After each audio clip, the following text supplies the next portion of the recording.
Hello, good day, and welcome to another edition of the ArenaCraftPodcast, a show dedicated exclusively to Magic the Gathering Arena.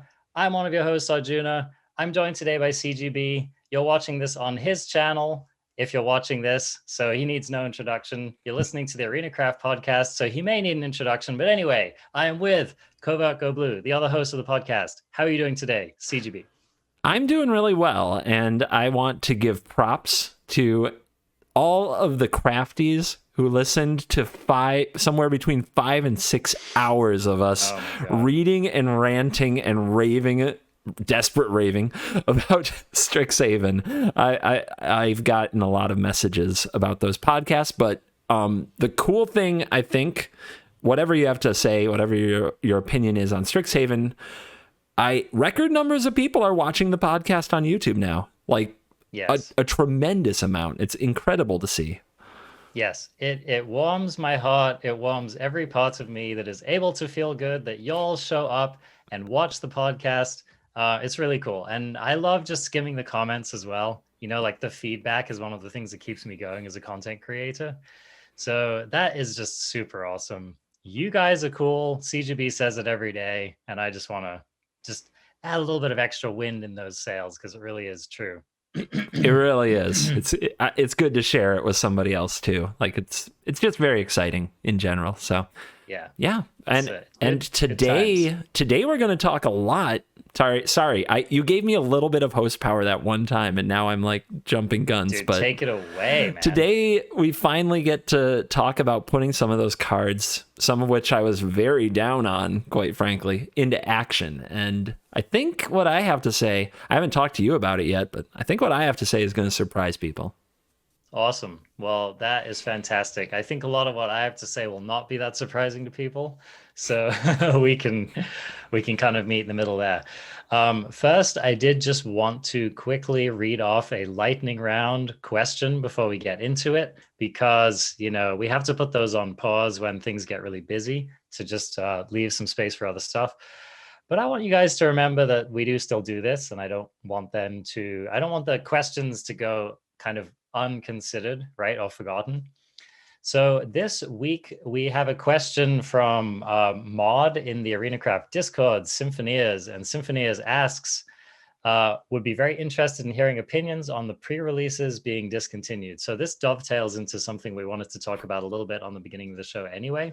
So yeah, so thanks for asking that question, Symphonias. I know a lot of people were probably having the same question.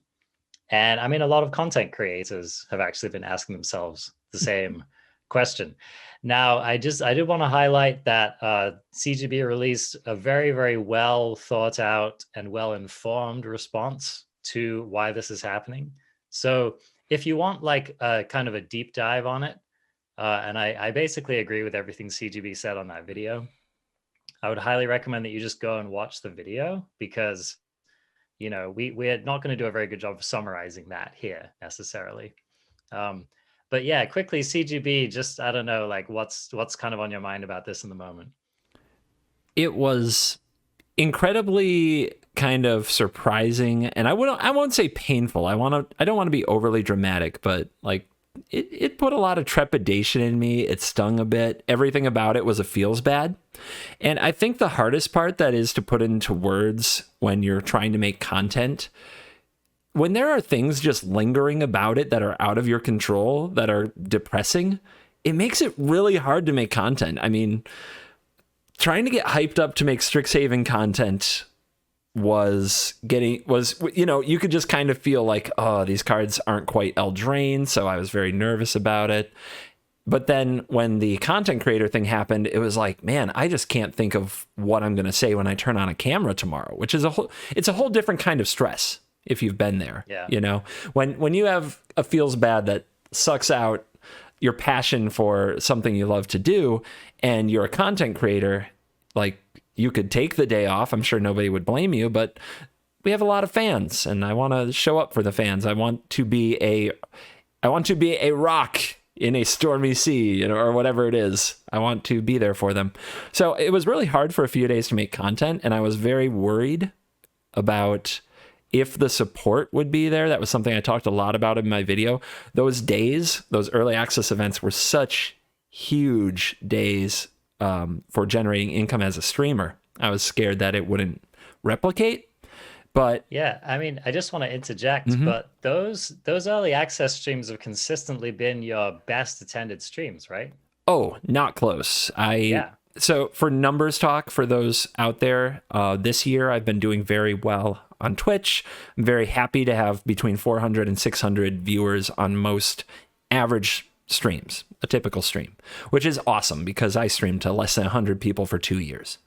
But on early access, that number just explodes, and each one had been getting bigger and bigger. I've had 3 now that were over 2,000 average viewers on that day, which is crazy. Monstrous. And That's awesome. I didn't know if it would repeat. I didn't know if I could duplicate those results if we didn't have early access to the account, as well as the big release set feel where your content creators might battle each other at any moment. Your favorite content creator might get paired against your other favorite content creator. You and I have battled in this event, and it's memorable. It feels awesome. And without that, I didn't know what would happen. And I can tell you here today that it was the amount of support I received, both because of the video I think I made and because of the trying to make it into a big event. It was a lot. Like, it was very reassuring that we don't necessarily need early access if we can put on a good show. So I feel really great about it now. But if you had asked me this 2 days ago, I didn't know how to feel, and I didn't know what I was going to do. Yeah. I mean, I mean, I remember like CGB early access is what brought you and me together. So that's like, if it hadn't been for the early access event, I mean, I probably would have stumbled upon your stream, but who knows? Maybe I wouldn't have, And so I feel like early access it's a special time in the Magic Twitch world. And it really is it's a time when people go to streams they wouldn't ordinarily go to. It's a time when people are bouncing around streams the way they wouldn't ordinarily do. It's just, I feel like the vibe has been, like the kids who get the college for a weekend or something, and they're just like running around through the dorms and partying, and everyone's got some different music playing, and it's just like, it's cool. Everything's cool, right? It's such a moment of goodwill in the community. And so, yeah, I was sad to see that go, because, so personally, I was very sad because it is my favorite time to stream. Yeah. Anyone, who follows me knows that I don't stream regularly. I stream often, but I don't have like set times that I stream. But those early access streams are like definitely my favorite streams of the year. And they're consistently my highest performing streams. And we just have a lot of fun. A lot of viewers have told me like, that's the time when I watch you stream, is those early access events. So for me, losing them was personally pretty painful. And like you were saying, motivationally, it was pretty painful. And honestly, I just had a moment where my heart was just like bleeding for the Magic community.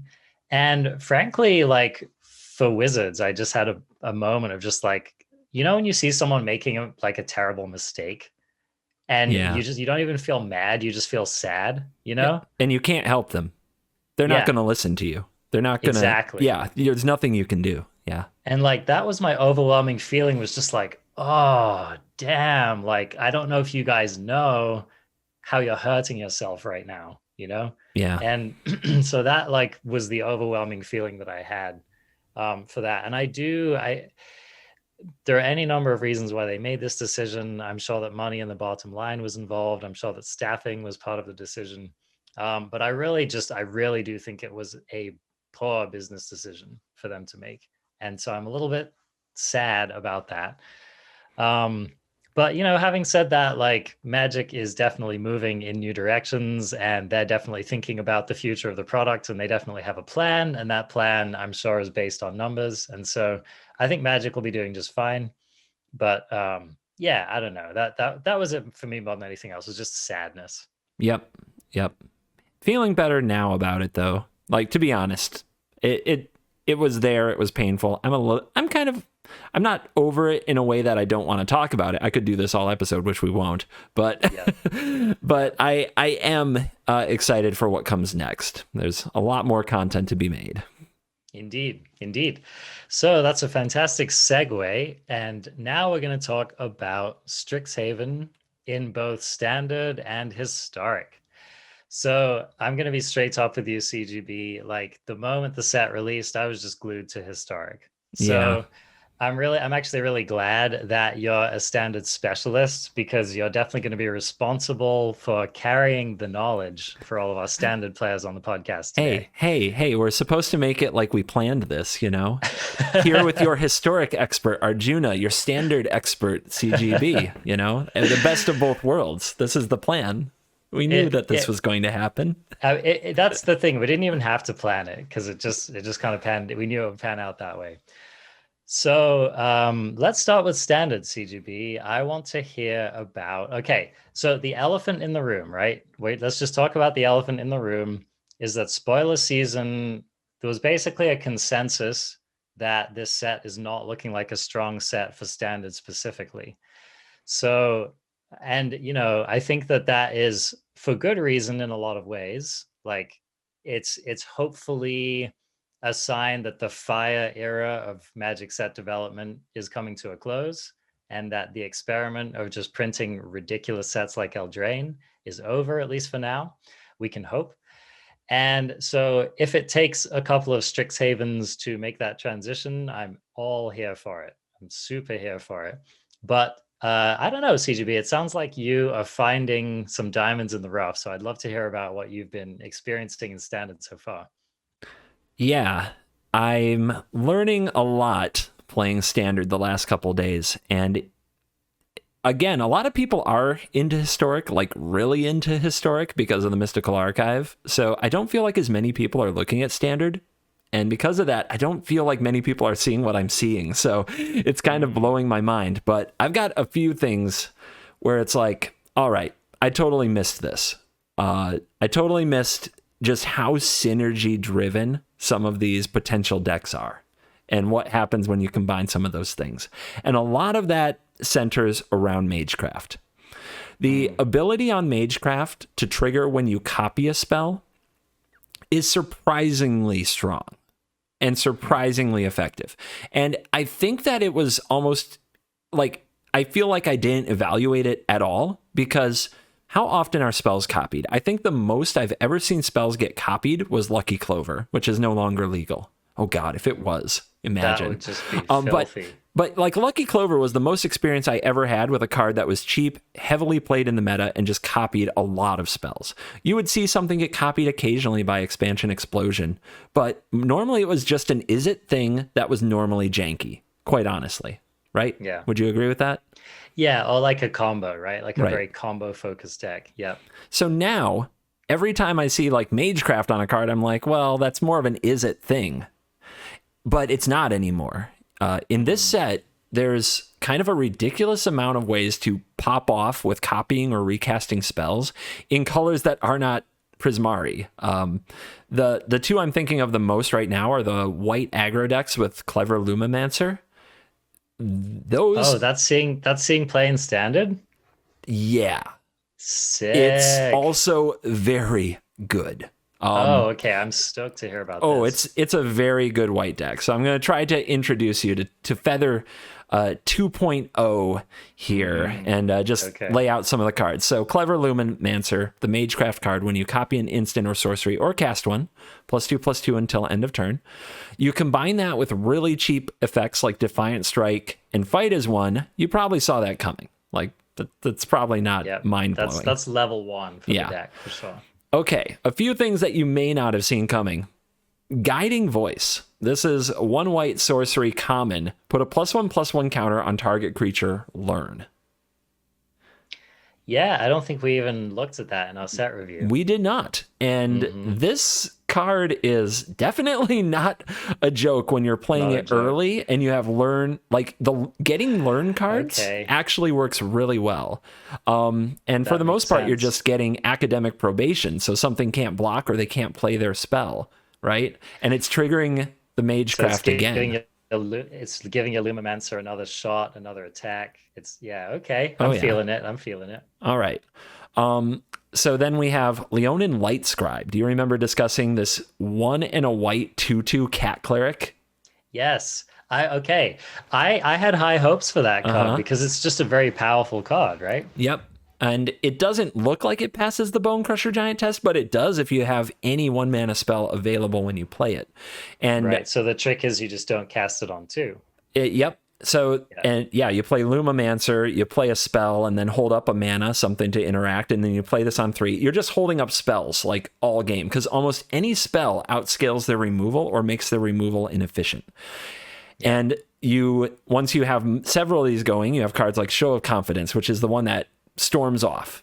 When you cast it, it's 1 and a white instant. When you cast it, copy it for each other instant or sorcery you've cast. You may choose new targets, and it's +1/+1 counter and vigilance. The +1/+1 counter and vigilance is nice. It's really about, like, you play this card, and because it says copy, your Magecraft effects go insane if you even cast one other spell, because it adds a copy to the stack, and all of a sudden you've already gained +7/+7 to your Lumamancer, and then add another like +3/+3 to all your creatures from a Lightscribe. Like, that's so much power and that's toughness. kind of bonkers. And if they survive all that, Mavinda, the frickin' friendly owl Tootsie Pop card, Student's Buys it Advocate, all back. comes down and just Okay. keeps playing these protection spells from the graveyard every turn cycle. So every turn cycle, your creatures are huge. Your cards are defended because it also runs a Sajiri Shelter to protect your creatures. It's so much. And I mean, when they have nothing to do, they're casting Defiant Strike and drawing more cards. They're casting Guiding Voice and learning more academic probations to lock you out of more plays. I'm trying a version that has Speaker of Heavens and Light of Hope. If you can picture just getting to cast Light of Hope twice and then pop off making angels. Just yeah. It's that sounds real. Yeah, that is a real deck. And it basically is Magecraft the deck in mono white. Something that I didn't predict. I saw the cards, but every single time I read instant or sorcery on Magecraft, I thought, like, this has to be some kind of a blue spell deck, and it just doesn't. It doesn't have to be. And I want to, like, I'm kind of, you can cut right in on me. Do you have anything before I jump into another Magecraft deck that is not blue? Well, I think I was just gonna say I love how learn, like an instant or sorcery that has learn on it to go and get another instant or sorcery. Again, it's not genius if the cards you're getting aren't, like, if the cards you're casting and the cards you're getting aren't particularly great, but it sure is genius if you have multiple Magecraft cards on the table, right? So I think that is something that we both kind of missed, is like, what if we have a couple Magecraft cards on the table? What if we just play a bunch of really cheap learn spells, which go and get other cheap spells? And, you know, we're just like getting this compounding interest basically on everything that we're casting. And yeah, I mean, that's really strong. Yeah, if Speaker of the Heavens and Light of Hope aren't for you, you can just play the adventure cards, Fairy Guide Mother and Giant Killer. Oh my goodness, you can just get your Magecraft triggers that way. It's very strong. Dude, Fairy Guide Mother is gas, man. I was playing with that card a lot in Toski decks before the new set.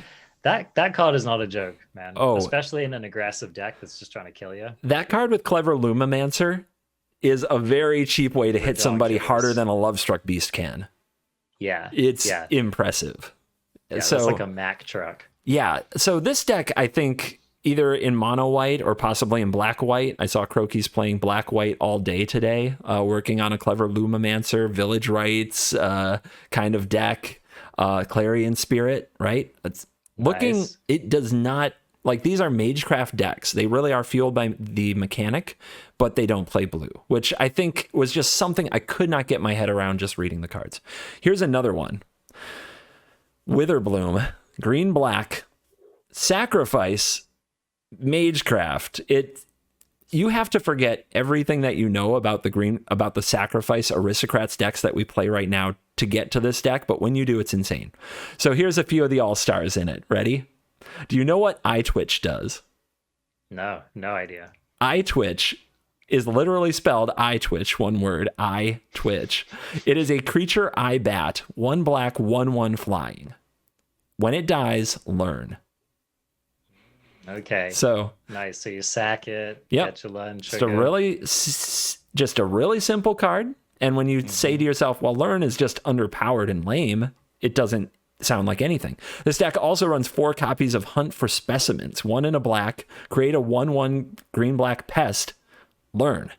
It's that simple, because what we want to do is spend the whole early turn learning and casting pest summoning from the sideboard. We just want a board with like several creatures. And the way that we pop off in this deck, we have Bastion of Remembrance, 4 of those. We also have 4 Lovestruck Beast, because why not? We have a million 1/1s. But now, remind everyone, including me, what Bastion of Remembrance does. Oh yeah, this is kind of a forgotten card from Ikoria. 2 in a black enchantment. When it enters the battlefield, create a 1/1 white human soldier token. Whenever a creature you control dies, each opponent loses 1 life, and you gain 1 life. Yeah, that card can get real nasty real quick. Yep. Yep. So our Magecraft cards are Witherbloom Apprentice, the black and a green 2/2 that has Magecraft that drains. Okay. And then Segmore Witch, which is the 3/2 menace for 3 that has Magecraft make a pest. And so far, none of this sounds overwhelming, right? Yeah. All of this is just fine. Run of the mill. It's just magic. You're probably going to do a lot of value. Whatever. If everything goes perfectly, you might win a game. The card is Plumb the Forbidden. Yeah, man. People have been talking about this card, right? Because... And again, I think what I missed about this card is that when you copy a spell, you trigger Magecraft. Magecraft trigger, right? Yep. So yeah, so exactly. Because when I was looking at that card, I was just thinking about the effect, you know, which is you get more draw, you get more card draw, stuff like that, whatever. That's fine. But when you're also getting the value off of all of those copies, yeah, that's pretty bonkers. So the way that this goes. If say that you have 4 creatures, like 2 pests, a Hunt for the Specimen pest, and an I Twitch, right? Say you have 4 critters on the board, and you cast Plumb the Forbidden. You get the first card for free. Like it draws a card and you lose a life on its own if you sacrifice nothing. If you sacrifice those 4 creatures, you create 4 additional copies of Plumb the Forbidden. If you have a Segmore Witch on the battlefield, Magecraft triggers for the Plumb the Forbidden and for every single copy. You started with 4 pests. You come out drawing 5 cards and creating 5 pests. You just do it all over again. Oh yeah, if you have a Bastion on the battlefield or a Witherbloom Apprentice, you just drained them for that 5 and you just drew 5 cards. If you draw and you remade your army, if you drew another Plumb, you just do it again. This deck keep going. Oh yeah. Yep. The deck also has 4 village rights to just keep popping off constantly. And I'm running basically in the only flex spot I can find in the deck. I'm running 4 copies of Valentin, Dean of the Vein, and Lisette, Dean of the Root, because the life gain triggers from sacrificing the pest can trigger the Dean of the Root, plus the Bastion can trigger the Dean of the Root over and over again, and just turn all your pests into 5/5 tramples. Sick. Yeah, I watched you do that on that Thursday set release. And you were smashing, man. That version of the deck was so far away from the way that I ended up with the one that I'm going to put out as a video and the one that I tweeted out earlier today. And we can get into some of the unimpressive cards, but when you look at this deck, we gave up on all the removal spells. There was no removal in this deck. We don't even do it. Okay. It's an aggressive combo burn deck. It's kind of insane. Your opponents, my mono red opponents, I just let them attack me. I just chip shot them, explode. It's crazy. But that the 11-10 for 4, that card's a trap, in my opinion. Okay. Good to know. Good to know. What you saw me play in the early access was a Great Henge deck. No Great Henge. Get rid of that. Woe Strider, I'm not even running it. I don't have room. You would think a sacrifice deck with Bastion of Remembrance would be all over Woe Strider. I've got no room for that card. Or removal spells. So, you're leaning in pretty hard on STRIXHAVEN then, yeah? This is a pretty STRIXHAVEN-centric deck. Let me feel really quick. I've got 1, 2, 3, 4, 5, 6 cards that are 4-ofs that are Strixhaven outside of the mana base, plus the Learn board. So the whole Learn sideboard is Strixhaven. The only Throne card I have in the deck is Lovestruck Beast. Kind of hard to get around it if you're playing green. Well, you have a million 1/1s. And it's 2 bodies. Yeah. It actually, like, it can just put them under tremendous pressure and slow them down all by itself. But then you usually just end up throwing it away to Plum. It's kind of hilarious. You don't even care about it eventually. It's also just got a cheap Magecraft trigger spell, right? 1 mana Magecraft trigger spell. I mean, what doesn't Lovestruck Feast do? That's the real question. Indeed. But I mean, this deck is like, I'm talking about these decks. I'm holding my own. I'm in Mythic. I've been in Mythic top 400 since Strixhaven launched. I've been playing new decks in ranked. And what am I ranked right now? I'm ranked 146. Like, all right. I'm not tanking my rank playing these things. I'm beating Emergent Ultimatum. I'm beating White Aggro. I'm beating Mono Red. I'm beating Rogues. It's better than I thought it was. And it's because you just can't pin down these synergies until you play them. They feel totally different in play. Do you have anything about the Witherbloom deck before I introduce you to? I've got 2 more I want to talk about, then I want to throw it to you for a lot of historic talk. Yeah, keep rolling, man. Keep rolling. All right. We both had kind of negative things to say about the Prismari spell deck. Yeah, right? I'm really curious, especially because Foreshadowing, that deck's been doing surprising work in Historic. So I'm curious to hear what it's like in Standard. Yeah, I remember, like, my biggest criticism is, even if this was good, I was afraid I wouldn't want to play it because it feels so bad when you don't draw the enablers and you're stuck with just payoffs or vice versa. It doesn't really happen because there's so many. Like, my Prismari spell deck has 4 copies of Magma Opus and 4 copies of Creative Outburst. And I thought that the situations where I just discard these to make a treasure, you're basically card disadvantaging yourself for a temporary mana source, that it would be just too sad. It's too bad, right? And then you just run out of cards and you did nothing. Not really the case. The deck really doesn't run out of cards. I'm playing a lot of the adventure creatures, of course, Bone Crusher Giant and Brazen Borrower. But I also have Prismari Command, which is pretty good at moving cards along. But the fact is, you end up casting Creative Outburst and Magma Opus a lot. And when you start casting these cards, because you get to that mana amount, either because you made treasures early, or you just did hit all your land drops, and the opponent stopped your Goldspan Dragon or your Torrent Sculptor that we talked about. Torrent Sculptor being the ward creature, that you exile the spell from the graveyard and you make the big ward creature. If they do stop that, which they have a really hard time doing. A lot of sad players have played their Binding the Old Gods into that card. A lot of very sad Magic players. If they stop that, you just start casting Creative Outburst and Magma Opus every turn until they die. Because what do those cards do? They both dig. You just keep drawing more of these burn spells. And you just end up going face for like 2 or 3 turns in a row until the opponent is dead. But the Dragon Clan is sweet too. Draconic Intervention is actually a really good sweeper with Goldspan Dragon. It does something Storm's Wrath can't do. You sweep the board, you clear the way, but you get to keep your dragon and you keep attacking and you keep the pressure on. And so that card has been great. So the question which we needed to answer with that card is, do we reliably have a thick enough instant or sorcery in the graveyard when we're casting it that we get the damage we want? And it sounds like the answer is yes.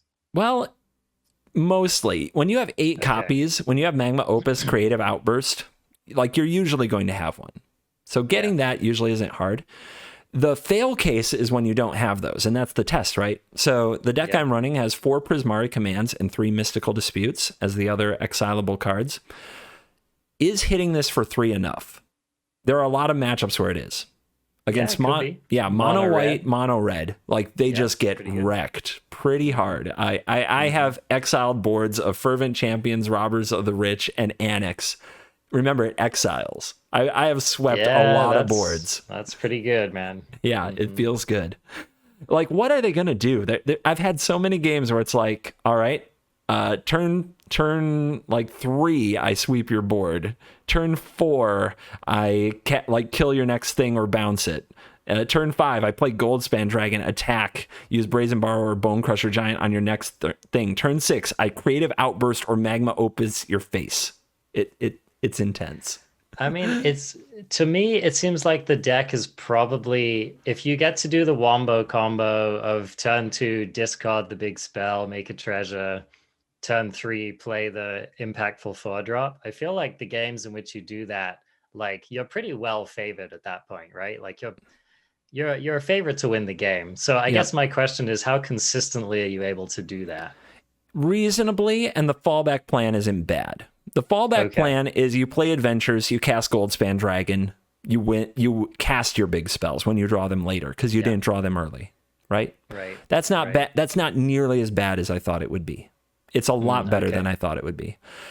And the good case scenario, like, it's one of the few things that you can do that just keeps up with a really good Lovestruck Beast curve. Because Draconic Intervention, being a one-sided board wipe into a Goldspan Dragon, just takes the wind out of the adventure decks really hard. That's pretty good, man. I'm even running Karuga. I have Karuga Companion, the hippo, the dinosaur hippo, because all of my spells cost 3 or more on the surface. But between making a treasure, using the adventure mode of Brazen Borrower or Bone Crusher Giant, casting the backside of Torrent Sculptor as Flamethrower Sonata, or possibly casting Mystical Dispute for 1 blue mana, I have 23 plays I can make without 3 lands. Damn, that's sick, man. Yeah, free hippo. The hippo back from the dead. Yep. Got laid off when they shut the forge, but I guess it's back on the menu for sure. Those Fires of Invention. This feels like Fires. When you play Goldspan and then do something else powerful the same turn, and then the next turn you untap and cast a Magma Opus or a Creative Outburst, it feels like you're doing a Fires of Invention level of power. That, or I've just forgotten what it was really like. Yeah, you're doing it like 2 turns later, but you're still doing it. That's sick. Yeah. Anything else on that one before I introduce you to one more standard deck that I'm killing it with? Okay. Yeah. Let's hear it. All right. Silver Quill, black, white, just annoying little beatdown machines. This one should be called Pests, but they made a mechanic called Pests. So you want to start thinking about this deck. I want you to think about Silver Quill Silencer, the black and white 3/2 that you name a non-land card, and when they cast it, they lose 3 life and you draw, right? So that's the aggressive little 2-drop. Yep. Elite Spellbinder, the flying 3/1 Paulo Vito Damadrosa's card. You exile a card from their hand. It costs them 2 more to play it. Yep. So solid. That's kind of the core. I also have 4 copies of Humiliate, which is the one where they reveal their hand for a white and black. You pick any card that's not a land, and you put a counter on a creature you control. Yep. Seems perfect in the deck. Yep. So we're trying to be very aggressive and very disruptive. And I have played a crazy amount of matches with Sultai Ultimatum with this deck, all of which I thought, I'm going to lose. How the heck am I possibly going to beat this? One of the worst things about playing Elite Spellbinder is when you're just screwed. You look at their hand and you're like, oh, God. Oh, no.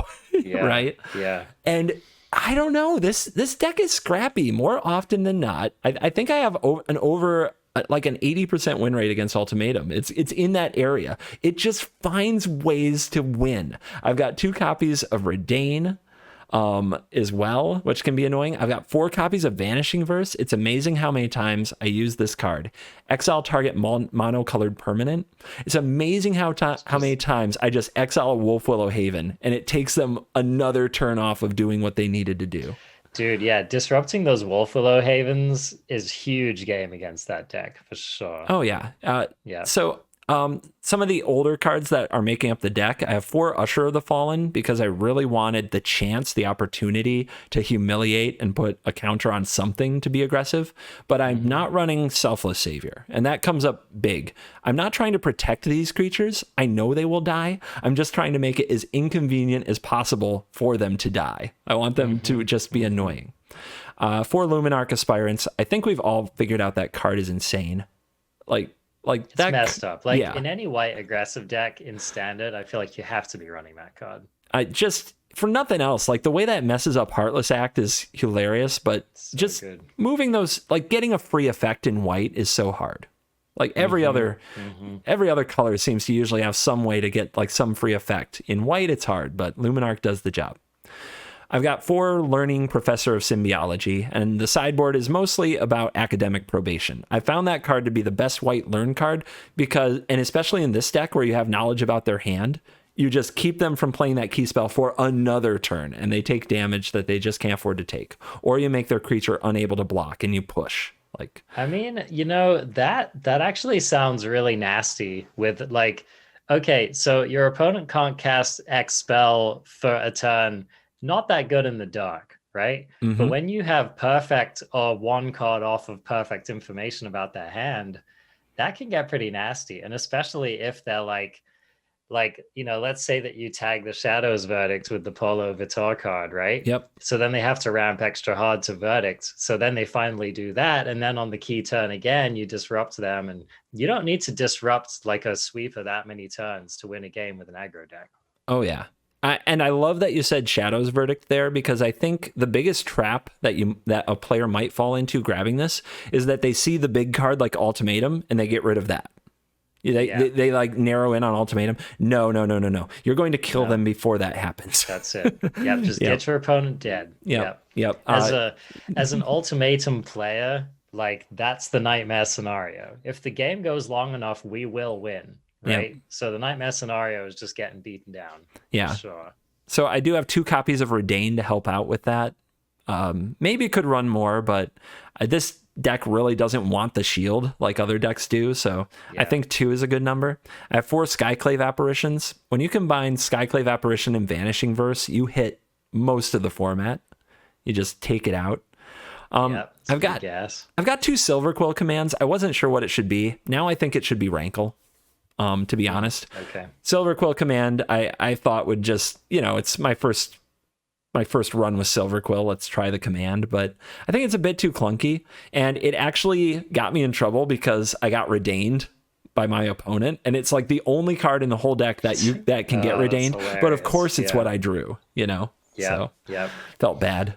Rankle though would have just won me the game on the spot, and a Hasty Threat is probably the only thing that this deck is missing. It's a scrappy deck, and I like it a lot more than I did. And I was playing it for a video before we started recording, and I started around 250, and I did peek into the top 100 for a hot second there, and it's holding its own. It's better than I thought it would be. So I think something to remember about these disruptive, like scrappy humans styles of decks, a deck such as this has been terrorizing Modern for years now. And the thing is, like, they always look worse than they are. I mean, sometimes they're not good enough for a format, and then they're just bad. But even when they are right for a format, they always don't look very good. They play a bunch of these dorky little, 1-2 mana creatures. A lot of their creatures don't even have that high of a power. It doesn't really look like much.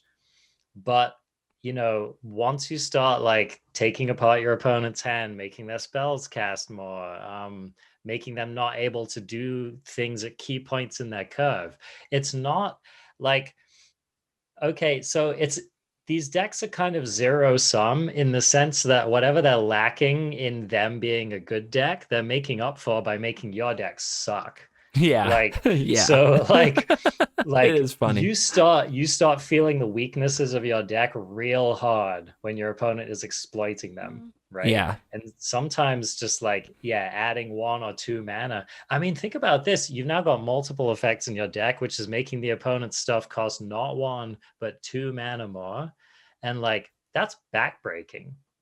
Who can afford to cast their spells off curve by 2 turns? That's just not going to happen. So I'll also tell you, there's some weird things that come up. If you Spellbinder a Zareth Sam the Trickster, they can't use that ninjutsu ability at all. Oh, really? Yeah. It's in the exile zone now. It's gone. That's hilarious. It is. Think about that. It is. I did that to somebody twice in a game against Rogues. It felt good. I'm not gonna lie. Yo, how about doing it to a Shark Typhoon? That pretty much shuts that card down, Yeah, huh? they can't cycle it, and they have to cast it for 8. They're Yep, not going to want to cast it for 8. it's Yeah. pretty darn good. Okay, I'm Um, I'm feeling that. a quick note on the Silver Quill Silencer. We were a little low on that card.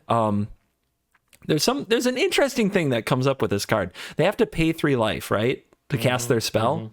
What if they don't have 3 life? What if they're down to 3? There's a lot of times where I play my game around, like, you do the math and you're like, okay, if I take this card this turn, then the next turn I play Silver Quill, I name this card, I cast Academic Probation. They can't play it the next turn. The next turn I attack, they're under 3 and they can't cast the Shadow's Verdict. They're just locked out. Like, that comes up. It's kind of, yeah. it's a bigger brain deck than I even thought it should be, because Silver Quill Silencer is not Meddling Mage, but if they only have 3 life or less, it is. Yeah, and I mean it hits hard for a 2-drop. It does. Especially if you're putting counters on it and stuff. Man, this is probably more jank than good. But what happens if you just have the big pig out? Then Yasharn? yeah, Yasharn. So they can't do anything, right? They can't pay life? Doesn't that card prevent paying life to pay for effects? Yes, it does. I know it works that way with Terror of the Peaks. I made a video that was well received around the Terror of the Peaks Yasharn combo. Let me read Silencer. If they cast a spell of the chosen name, they lose 3 life. So they're not paying 3 so life. They're not paying it. Oh, okay. That's a bummer. All right. I thought I'd big brain my way into a janky deck there. Too bad. Anyway, no, that does not surprise me at all that deck can at least scrap it up. I mean, it has the pieces, right? It has the pieces, and and here's the other thing, man. Like, when you mulligan against a deck like that, you feel terrible, right? Think about how many games of Magic where you keep a hand and you would have mulled it, except that there's one card that's tying the room together, right? And then when your opponent just snags that card, as we've learned in Historic, because it's like freaking Thoughtseize dot format. Like they snatch that card and you're just like, oh God. Like you look down at your hand and it's just like a couple of lands and an ultimatum or something. And you're just like, you already have lost that game. I also want to give a lot of props to the people who named some of these cards. It's a lot more fun to say while recording your video, I'm going to humiliate them, than it is to say I'm going to Thoughtseize them. Yep. Pretty good, man. They've been thinking about this stuff, right? With cards like Saw It Coming. Yep. A quick sign off on this. Something that is probably even more important to a lot of people than the fact that I think these might actually be good. They're actually fun. Like I'm actually enjoying playing these cards. I liked Rogues the first 5 to 10 times, but and even like Emergent Ultimatum, we talked about it. Like we're both so off it now that it's popular.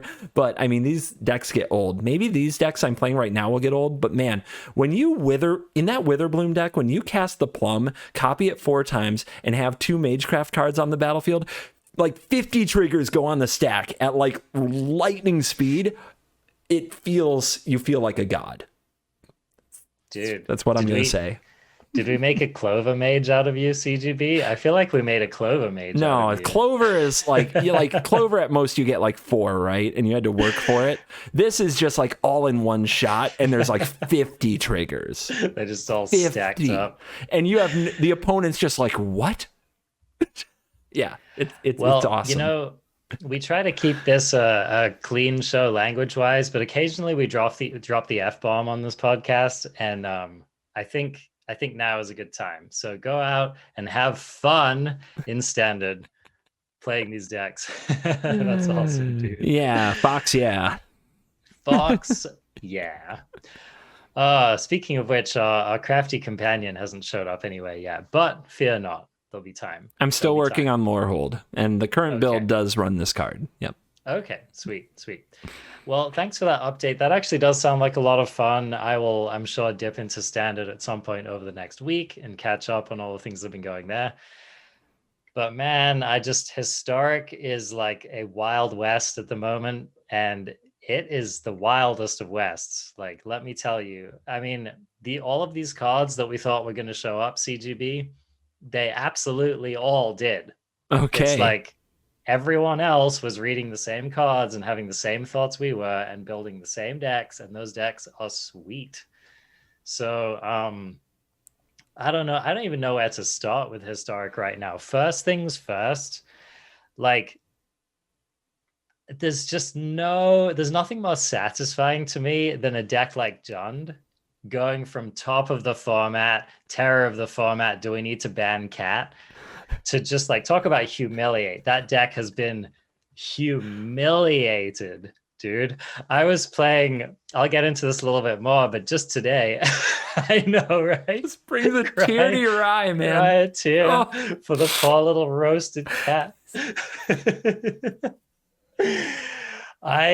Dude, you know who does not care about your Mayhem Devil Cat Trail of Crumbs combo is Time Warp. Time Warp does not give a fluff how many triggers you're planning to put on the stack with that stupid little thing.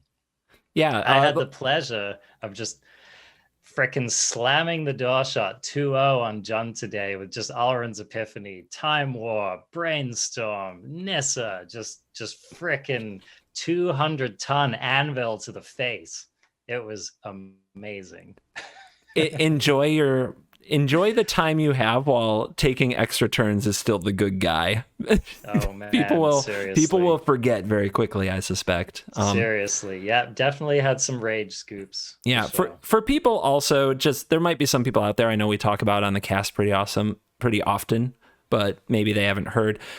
The thing about Cat Oven is it's incremental damage, incremental value. It piles up very quickly. That's what makes it so effective and like the best deck. And the way to beat incremental advantage is just go over the top combos of cards that just do overpowered things and knock you out of the ballpark in one big move.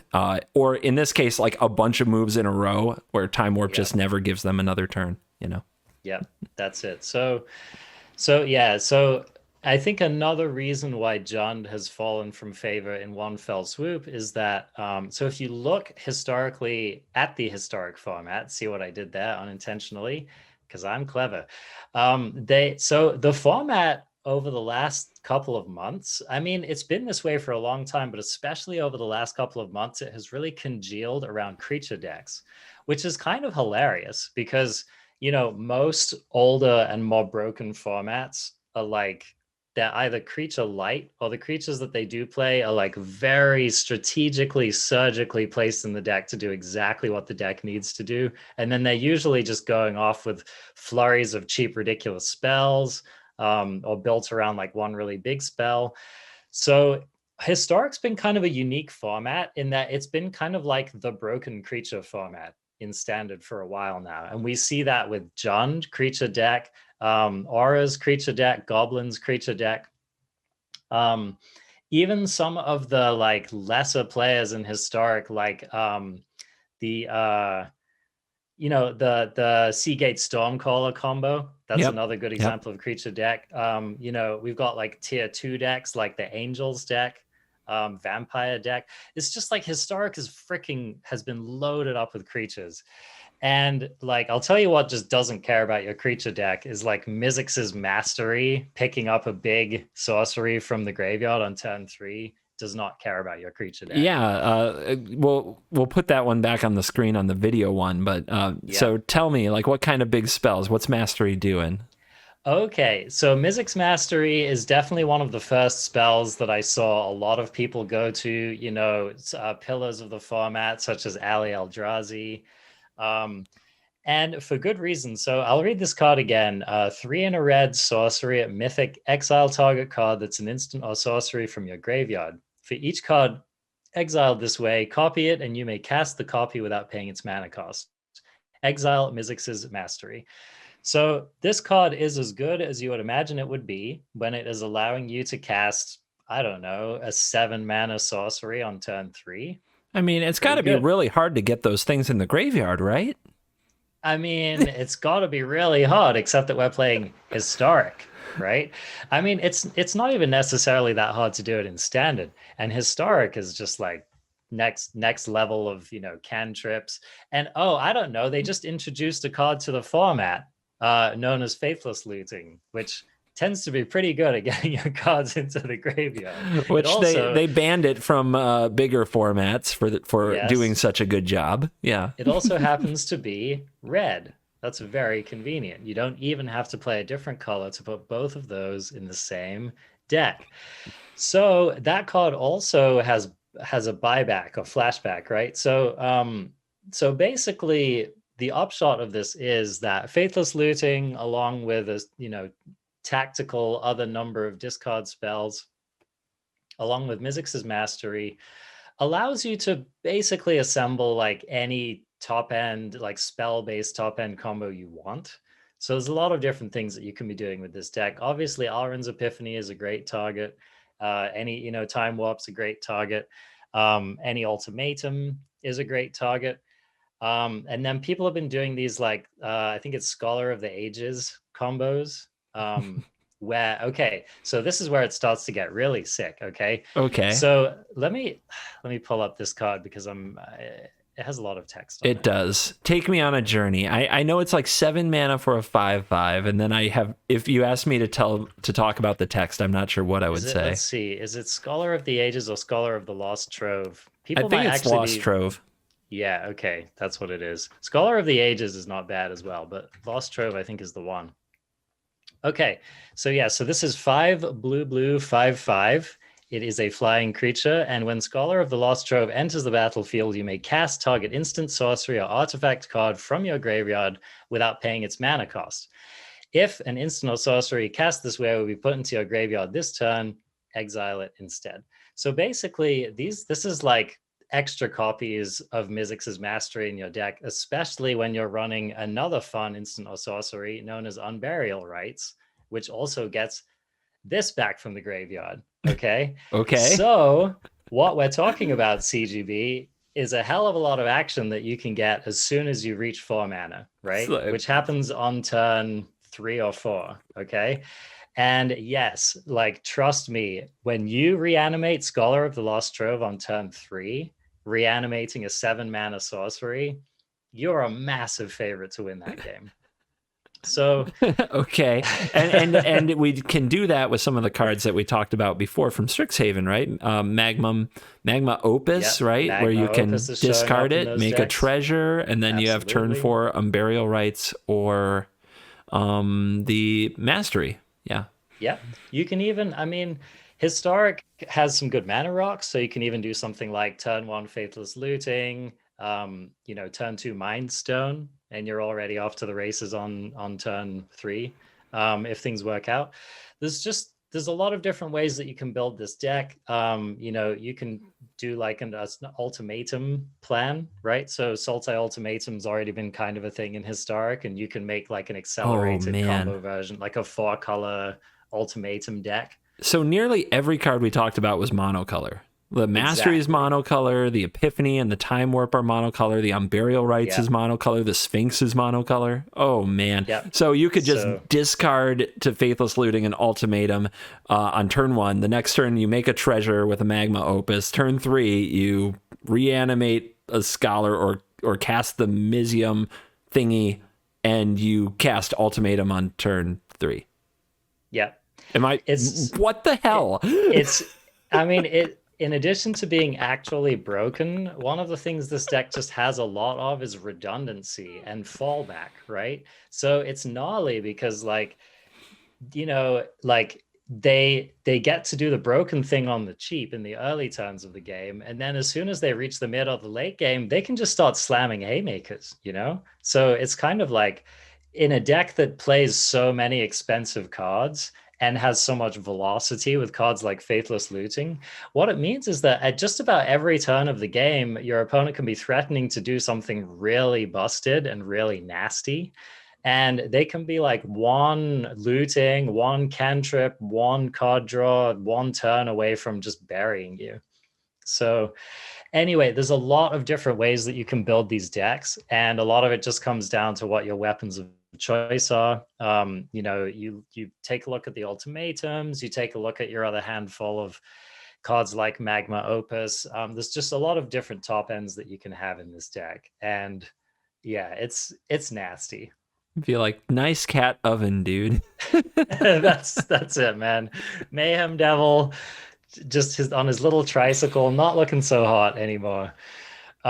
So that's just a whole branch of decks. I expect to see people iterating on that kind of to an insane degree. We may eventually discover like the best Mizzix's Mastery deck in the format, but who knows, you know? And here's the other thing is that with each this is the problem with cards like Faithless Looting, Mizzix's Mastery, Alarin's Epiphany, etc., is that these are cards that are just begging to be broken and exploited with each new set, right? Right. And so it's just like anytime you see a banger, you know, you can just consider putting that in your historic deck. So yeah, it's so that's just one of the nasty things that happened to me. I'll tell you what, a combo that I died to a lot on day one involved Grinning Ignis. So, I know this one. Yeah. This card is not to be slept on in combo shells. All right, cool. So I'll start the card again. Okay, Grinning Ignis, 2 and a red for a 2/2 elemental creature. And it has the rules text: pay a red mana, return Grinning Ignis to its owner's hand, add generic mana, red mana for a total of 3 mana. Activate only as a sorcery. So what this card allows you to do is build very, very simple, infinite looping combos with cards such as Runaway Steamkin and Bergie, which are both legal in Historic and both red. And so you can very easily just assemble a 2-card combo, just storm off. And what did they just add to the format? A bunch of storm cards. And so you can just build a mono red deck, which is full of all your favorite, you know, light up the stages and Runaway Steamkins and et cetera, and just finish your opponent off with Grape Shot, which is every bit as good as you said it was going to be, CGB. Yeah. So pew pew. Yep. I mean, Grape Shot kills you real quick once you get this little loop going. And yeah, I mean, you know, like I was saying before, like creatures can still rule this format if you're doing stuff like this. So I saw a number of different shells for this mono red, which was pretty good, actually. It was pretty good on its own. I saw a Tima build that was kind of like an elementals build because the Ignis is an elemental. So there you go. The Tima build also lets you, of course, cast one of the still best cards in Historic, which is Collected Company. So if you get Risen to Reef, ooh, that's what I'm saying, man. Ooh. I mean, you can see where we're going with this, right? Oh my goodness! You can see where we're going with this. Another card that goes straight into that deck is everyone's favorite Historic card, Kinnan, Bonda Prodigy, which is just you know, nasty. Yeah, that's you know, so Kinnan increases the mana that you get from things like your Runaway Steamkin and, you know, Bergie and stuff. So anyway, it's just more combo shenanigan. I think if there's one thing that I want people to take away from this episode, it's that Historic is officially a combo format. Your mid-range deck sucks. That's what it is. Yep. Like goblins might be too slow for Historic now. Which is something. That's just something. Okay, something to think about. Yeah, it's hard to say where this is all going to come down, right? Because obviously it's one thing for a deck to look flashy on day one and no one's prepared for it. It's another thing when, you know, people figure out which pieces they need to kill, which spells they need to counter, which stuff they need to Thoughtseize. You know, flash news tip, Thoughtseize is still very good. The card that I lose to the most often playing the stupid taking turns deck that I've put together is just Thoughtseize. So gotcha. Yep, still good. If you want to have a chance in Historic and you don't want to be doing busted things, definitely Hand Disruption is one of the best things to be doing. Or, you know, Hand Disruption into busted things. There you go. Yeah. So it's kind of funny though, because there's now a rock, paper, scissors aspect to Thoughtseize where, like, let's say that your opponent does have, you know, like, let's say that you look at your opponent's hand and they have Faithless Looting, 7-drop sorcery, 7-drop sorcery, blah, blah, blah, blah. And they're kind of like any of these cards can, Unburial Rights, right? You sure don't feel good about snatching Unburial Rights out of your opponent's hand. So there are definitely decks that are actually going to be exploiting your Thought Seizers. So you do need to be thinking about that as well. So another deck which is probably fairly immune to Thoughtseize, I would imagine, is the Phoenix decks. And yes, Phoenix is back. Very good. I was just gonna say CGB. I still have no idea how good Phoenix is. he's got his furrowed brow on the spot. CGB's right now. The people want the hot takes. Hey, okay, is Arclight Phoenix good? We need to know. Here's my hot take. It's much better than it used to be. I still don't know whether it's good enough. I think Phoenix is still, I'm gonna give it like 2. I think Phoenix is still 2 really good cards away from being really good. But here's the thing, man. It's like, it's just so hard to know right now because the format is so up in the air. It's a little bit like, it does feel a little early accessy in that, like, you fire up a match, someone, does a big thing on your face and you're like, wow, that looked impressive. And then the next game, it just totally freaking fizzles, right? So that phrasing. We try to keep it clean here on the ArenaCraft podcast. So yeah, I'm giving a solid meh on the Phoenix deck. Okay. So I'm gonna re-examine Phoenix once what's it called? Thing in the Ice re-enters the format. Okay. Which I think is going to happen within the year. I think Wizards would be foolish not to do the Innistrad remaster, especially because they're going to Innistrad this year. So I think that's one of the things that the deck lacks, is that even though you have a lot of velocity with Faithless Looting and all of this card draw and stuff, you still need to find your Phoenixes. And so this is one of the reasons why the deck has been good in Modern, is that it had cards like Thing in the Ice, which can just bounce your opponent's board, make what is essentially a hasty 7-power attacker, which is kind of a board control and an alternate win con.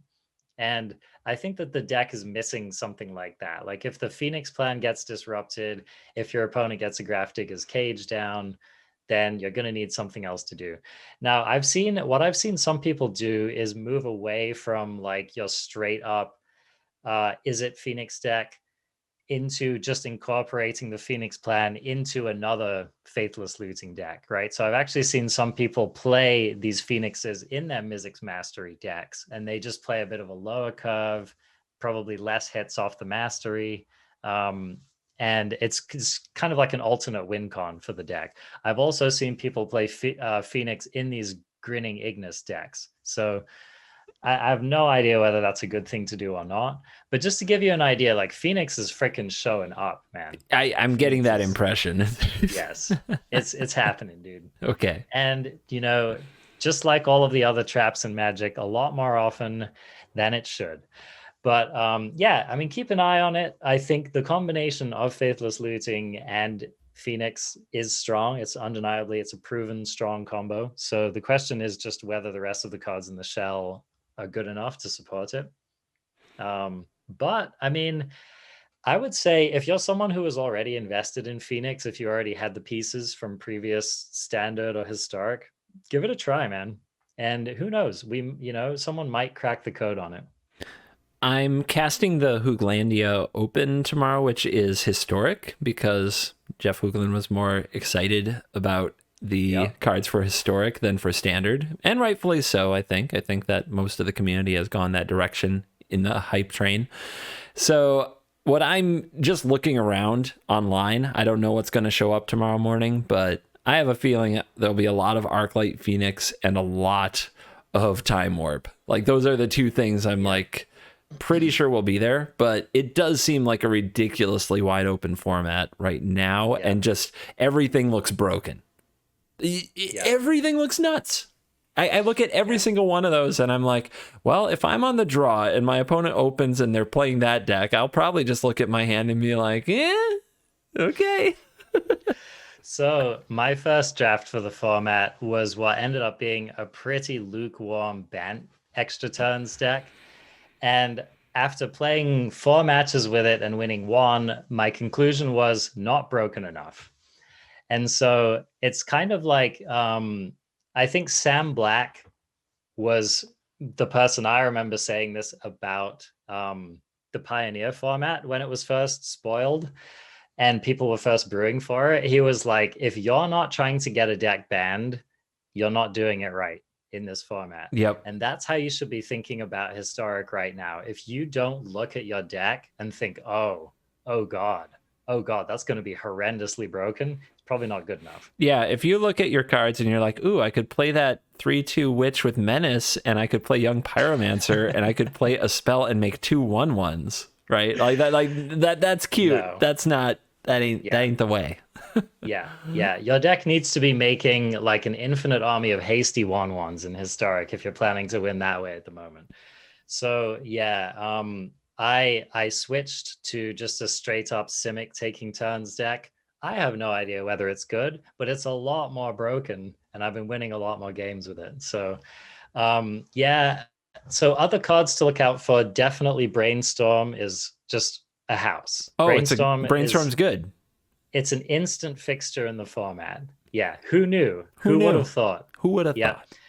So I actually added Evolving Wilds to my deck to get extra fetch lands because Brainstorm is so good. Okay. Is it the right thing to do? I have no idea. But I'll tell you what, man, like brainstorming and then just freaking shuffling away those bad cards feels amazing.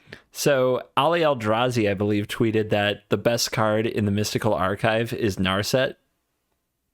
And I immediately knew what he meant because I'm immediately thinking of Brainstorm, Faithless Looting, and just Narset, Parter of Veils, right? Just not letting them draw cards is now so important. It's good on both ends, okay? So when your opponent's brainstorming, Narset shuts it down. Like news flash. If your opponent plays Narset, do not cast Brainstorm. You will get unbelievably hosed. Same with Faithless Looting, by the way. Faithless Looting. Yeah, it's not cool, man. Don't try it, okay? The other thing is that if you are a Brainstorm mage and you have Narset, you can play Brainstorm. You can put a bunch of crap back on the top of your deck, and then you use Narset's ability, and you choose something, and the rest of those cards just get swifted away. And Narset also helps you find more time warps. So it just works with all the good cards from the archive. So this is basically my deck, CGB. I basically took out everything which wasn't Brainstorm, Narset, extra turns, Nissa, Ramp. That's the deck. Ta-da. That's the deck. No fogs, no interaction, no counters. Just a little bit of counters. Okay. I mean, that was a little hyperbolic.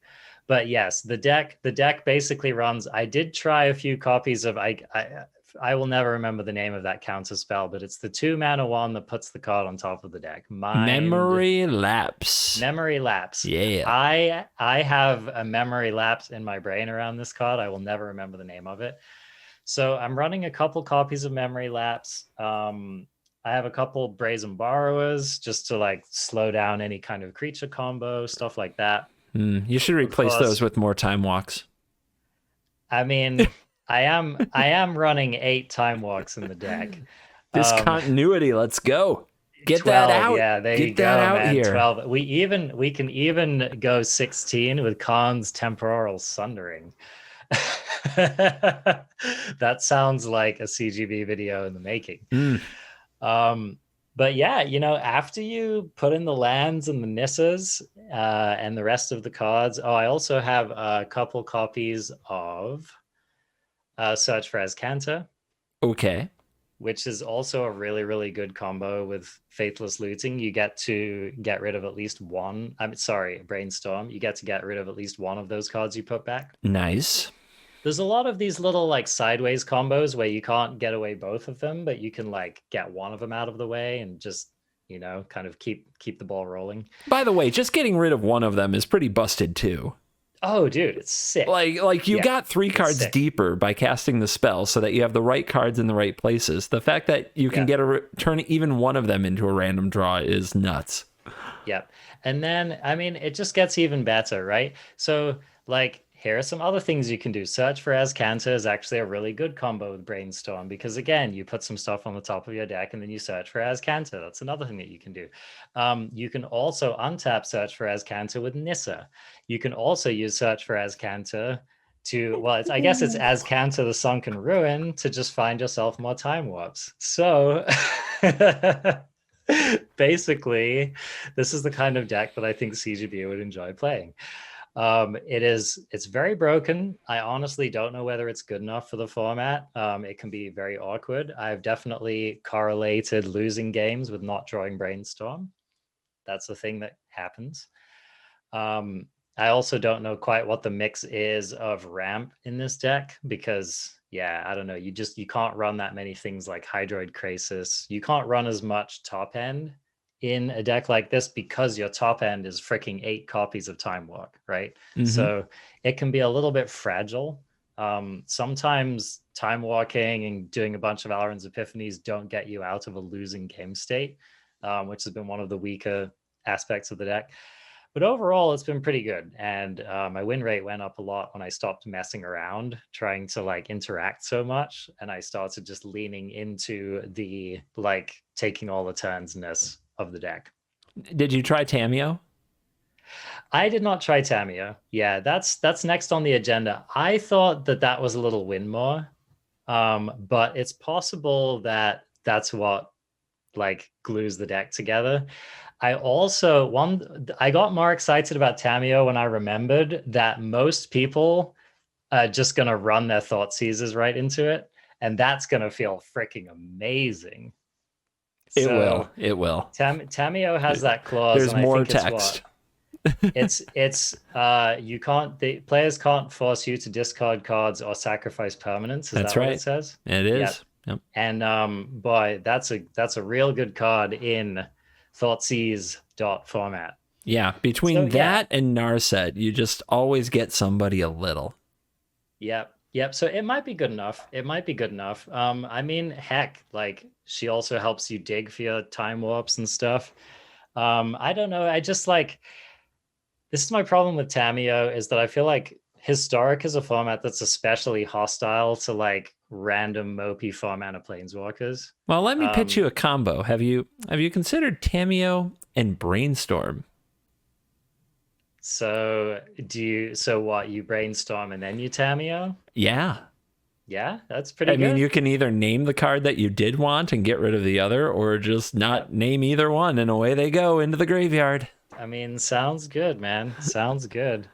I will say that the most difficulty I've had playing the deck so far is like figuring out how to bridge between the early turns and the late winning turns, And what typically happens is that's usually where the game is won or lost, is that if your opponent mounts a strong enough offensive and there's not space in the deck for that much interaction. Sometimes you just get got.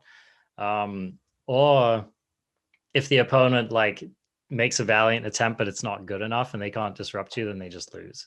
So anyway, I think that's the weakness of the deck and something I'm going to have to work on more. Okay. What the people want to know, dude. Here's what the people want to know. All right, lay it on me. How long till something gets banned? Yeah, that's a really good question. Okay, so here's the good news. There is no one card or combo which is like immediately the Omnath thing in Historic. Like, so they've done a good job of being like, okay, we dropped like a nuclear bomb into the format. We're just going to drop a bunch of laser beams as well. And we're also going to drop some alien spaceships. And they've put enough technology in the format that no one thing is just feeling like the Godzilla of this format, right? So for these first couple of days, it just feels like this kind of chaos of invention, and things seem to be duking it out quite well against each other. So I'm guessing like there's not going to be like any week one bans. Like I feel safe to say that. I actually don't even know if there's going to be a ban. I would give it a minimum 1 month to see a ban in historic. Interesting. All right. Yeah. I will say May 15th or earlier. Do you want to take the other direction? Yep, let's do it. Okay, cool. Yeah. I don't know what to bet on this. Just bragging rights on this podcast are usually enough. That's just a dagger for the many times I've sent them your way. Yes. All right. I'm going to say next to your name. I'm going to say prior to May 15th, and I honestly don't know why. This is not grounded in great logic. I just like I just like having something, a little something to watch for. No, I think it's great. Yeah. I don't think that you are silly for thinking that. I just think that after playing the format for a couple of days, like, I think it's going to take a while for it to shake out. I might be wrong, but I think it's going to take a while for it to shake out.